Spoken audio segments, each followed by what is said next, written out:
morning. Getting something new this morning. Some thoughts on anger. Our society used to be really sexually energized and charged. There were images and things to stir up sexual passion. I dare say now in our society, uh, we are stirred up by the other great passion, which is anger. And there are symbol signs, all kinds of stuff to stir up that passion of anger. Paul is writing to a church. He says, in your anger, do not sin. Do not let the sun go down while you're still angry. And do not give the devil a foothold. He's saying, okay, don't hold on to anger. Wow. There's so much holding on to anger in our society, in our individual lives. Let's not just say society, Ed. Let's say individual lives. We can hold on to anger. And Paul is saying here, don't do that. Don't hold on to anger any longer than you have to. Why? Because it gives the devil a foothold. And I want to tell you, I've been preaching from the book of Job. The devil, or there in the book of Job, he's called Satan, the accuser. He hates human beings.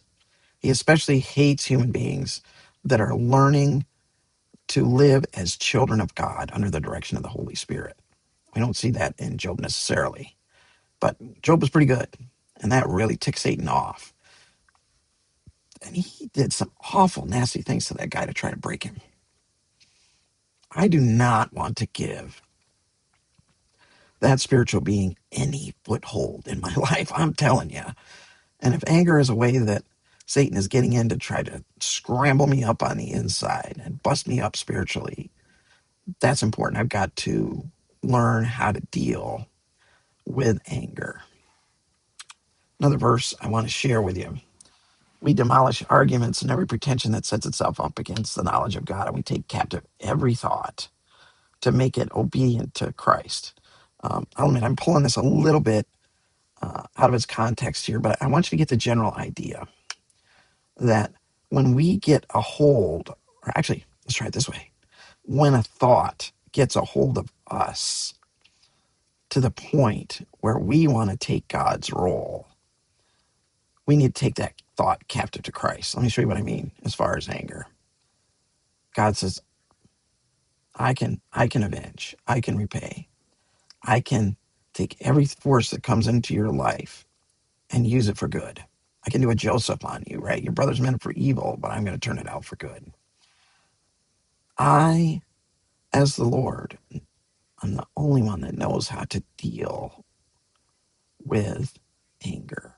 And when you and I take up that cause and we get angry and we let our anger just get control of us, we're setting ourselves up in the place of God, saying, God, you're not moving fast enough. You're not doing it the right way. You're not answering my need that I've got right now. I'm not going to wait on you. I'm just going to get angry and do my way and get it expressed and force my way through.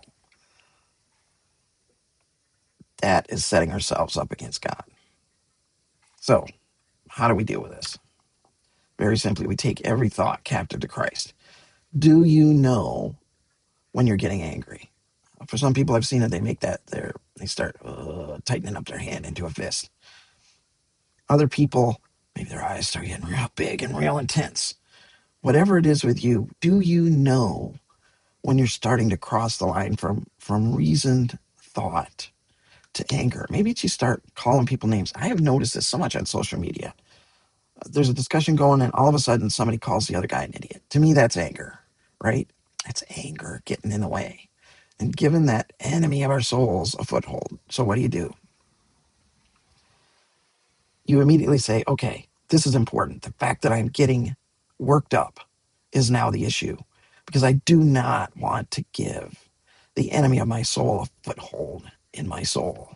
No, I'm not going to do that.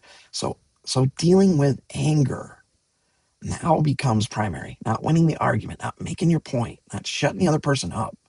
Dealing with our own personal anger becomes the key point in what is going on. And we have to start taking the thoughts right in our mind captive to Christ. How does that work? Lord, I am thinking and feeling this about this other person right now, and it's getting out of my control. So I've got to give it over to you. I'm going to give it to you, Jesus.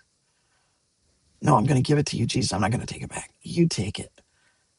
And that becomes the focus. Not keeping that thought alive, not putting other great thoughts behind it, not building up the energy there. It's all about Jesus, you take it. This is partly psychological, right? But it's also spiritual. As you do that in prayer and in faith, that allows Jesus into the situation. And what you'll find, you'll actually feel him take those thoughts, take that idea. And sometimes he'll give it back to you changed. You get it back and you'll see things from a whole different perspective from what that idea meant to you. Other times he doesn't give it back. That idea and the energy that goes with it is simply gone.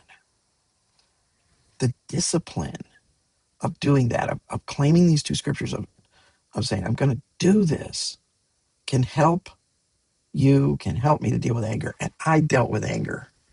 That was one of the first things God came at me about. People didn't see it so much in public, but I would store up this anger all day, and then I would come home and I would take it out on my mom and my brother. Not so much my dad. If you know my dad, he was hard to get angry at.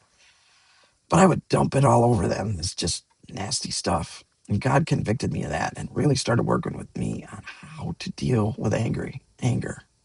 May the Lord add his blessing to this reading of his word.